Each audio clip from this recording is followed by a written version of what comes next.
Hey everyone, and welcome to the lifetime value feature of the Lebesgue Smarter Marketing app. I'm just going to give you a quick overview of what you can do in this portion of the app. And as the name says here, what we're doing is we're analyzing the lifetime value of your customers in a selected time period. So there are three different preset time periods: 6 months, 1 year, or 2 years that you can analyze your lifetime value of your customers for, but we're just going to stick to the 6 months right now. In the revenue over time part of this feature, what you're going to be able to see is how your revenue behaves with regards to new customers versus repeat customers. So you can look at it on a monthly basis and see which portion of your revenue came from new customers and which portion of your revenue came from your existing customers.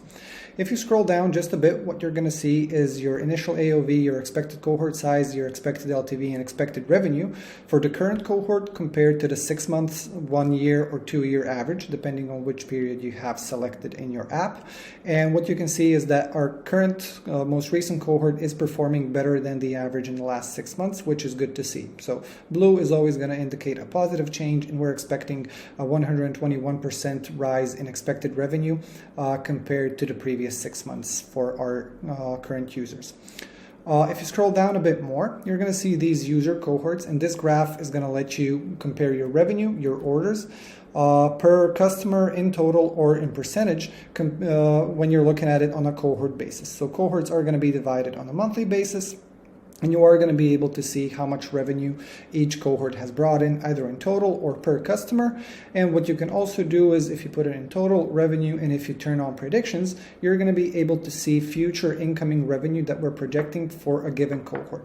So for instance, if you look at the data for April of 2022 cohort, you're going to see that this month, so in July of 2022, they are going to be bringing in you $37,627 of additional revenue just this month. Then in August, they're going to be bringing in new revenue in total of $21,000, etc., etc. So you are able to actually predict your future revenue for your existing cohorts in the Lebesgue app. Scrolling down a bit more, we do have the cohort statistics table, where all of this data that I've been talking about up until now is going to be available in a form of a table that you can then export in CSV, so you can do additional analysis either in Excel or in Google Sheets if that's something that you want to do for your business. And last but not least is the average lifetime value. And this is really good for a quick view to see how your customer lifetime value behaves month over month on average. And here for this business, what we can see is that the blended CAC average in the last 6 months is under the average lifetime value for these customers, and that every single month that customers do reorder, their lifetime value goes up quite significantly by some $20 per month. So this is a very good number. And of course, you can also download this to your computer as well. And if you have any other questions, or if you want to learn how to use the LTV feature in more detail, feel free to send us an email or just reach out to us via intercom. We'd be happy to help anytime.